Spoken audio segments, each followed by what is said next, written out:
राष्ट्रवादीकडून आणखी एक खोडता घालण्यात आलेला आहे. तो एक मुद्दा फार गरजेचा आहे.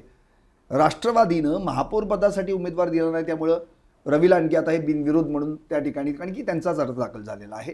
आणि भाजपला देखील एक मतानं जो एक उमेदवार द्यायचा होता तेही काही फारसं जमलं नाही यावेळी दिसलं, कारण की एक नाराज झालाय आणि एकाला आपण दिलेलं आहे असं झालं. ते म्हणजे एक मत कधी झालं असतं जेव्हा शीतल उर्फ विजय शिंदे यांनी मान्य केलं असतं की मी उपमहापौरपदी मान्य आहे, राजी आहे म्हणून. पण आता इथे वैशाली काळभोर यांचा उपमहापौर पदासाठी राष्ट्रवादीनं जो अर्ज दाखल केलेला आहे, याच्या मागे राष्ट्रवादीची खेळी काय आहे? का भाजप आणि राष्ट्रवादी सत्तेत बसणार आहेत यासाठी हा सगळा प्रकार चालू आहे? नेमकं काय यामागे काय घडतंय? ह्यामागे खेळी वगैरे काही नाही, किंवा ह्या दोघांना एकत्र सत्तेत बसायचं आहे असंही काही बिलकुल नाही आहे. तुम्ही एक लक्षात घ्या, राष्ट्रवादी तर खऱ्या अर्थाने खिळखिळी झाल्याचं, हे आजचं जे काही घटना घडली ते एक अतिशय योग्य उदाहरण आहे. खिळखिळी झाल्याचं शहरामध्ये, पिंपरी चिंचवड शहरामध्ये.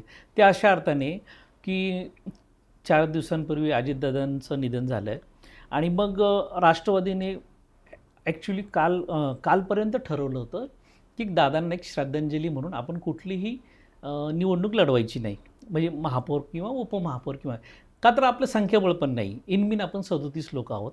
भाजपचं जे काही 84+1 अपक्ष 85 बळाला आपण टक्कर देऊ शकत नाही. मग उगच आपण फॉर्म भरणे आणि मग ते 2 दिवस नाव चर्चेत ठेवणे, त्याला काय अर्थ नाही. मग का भरला गेला? हां, मग त्यामागची पण गंमत तुम्हाला सांगतो. त्यामागं घडलं असं ऑफ द रेकॉर्ड माहिती अशी मला जी मिळाली त्यानुसार असं झालं, महापौर पदासाठीचं ठरलं की आता आपण भरायचं नाही, दादांना श्रद्धांजली म्हणून, आणि आपली ताकद पण नाही ह्या दृष्टीने त्यांनी फॉर्म भरला नाही. परंतु राष्ट्रवादीमधलाच एक गट जो फार आग्रही होता की जो शहराध्यक्षांनाही न जुमानण्याचं त्यांनी काम केलं आणि तो कालपासून फार धुसफुसत होता. त्यांचं म्हणणं होतं ठीक आहे आपण पडलो तरी पण आपण लढायचं.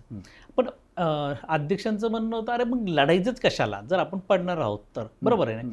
मग आपण तर आपण लढत नाहीये, मग उपमहापौर तरी का लढायचं नाही. मग तो जो गट होता दुसरा, तर त्यांचा फार आग्रह होता नाही आपण लढलंच पाहिजे. मग त्यामध्ये त्यांनी काय केलं की आपण आपलं अस्तित्व दाखवलं पाहिजे, असाही त्यांनी त्याचा कांगावा केला.